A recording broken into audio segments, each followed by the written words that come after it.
વાવેતર મિત્રો આ ખેતરમાં આપણે સોયાબીનનું વાવેતર કરેલું હતું. અત્યારે તો કટર ફેરવી દીધું છે, હવે એના થળિયા વાવ્યા છે. આ સોયાબીન એક લેગ્યુમિનેસી ફેમિલી એટલે સીંબી કુળની વનસ્પતિનો પાક છે. આની જે ગાંઠો આવે મૂળિયામાં ગાંઠો થાય એમાં રાઇઝોબિયમ બેક્ટેરિયા જીવન ગાળે. એમાં વાતાવરણનું નાઇટ્રોજન છે એ મૂળમાં ફિક્સ કરે એટલે વનસ્પતિને વધારાના યુરિયા ખાતરની જરૂરિયાત રહેતી નથી. 30 દિવસનો પાક થઈ જાય પછી ગાંઠમાંથી બેક્ટેરિયા હોય રાઇઝોબિયમ બેક્ટેરિયા વાતાવરણમાંથી નાઇટ્રોજન લઈને મૂળમાં ફિક્સ કરે.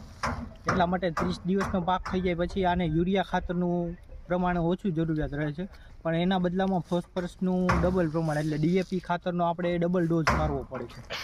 જે પણ સીંબી કુળની વનસ્પતિ હોય એમાં યુરિયા ખાતરનો વપરાશ ઓછો જ રાખવાનો હોય છે અને DAP ખાતરનો વપરાશ વધારે રાખવાનો હોય છે. એટલે તમારે નાઇટ્રોજનની જરૂરિયાત આ પાકમાં નથી રહેતી અને હવેની આવતી સિઝનમાં પણ નાઇટ્રોજનનું યુરિયા ખાતરની ઓછી જરૂરિયાત છે. ઓકે, કેમ કે આમાં મૂળિયા હજી પડેલા છે, આમાં હજી રોટાવેટર રાખી દેશે એટલે આમાં ભરી જશે. છે આમાં ગાંઠોમાંથી જે ડિકમ્પોઝ થાય એ પાછું નાઇટ્રોજન આ જમીનમાં જ રહેશે એટલે આવતી સિઝનમાં જે પણ પાકને હશે એને એબ્ઝોર્બ કરવામાં એના માટે ફાયદાકારક રહેશે. બરોબર.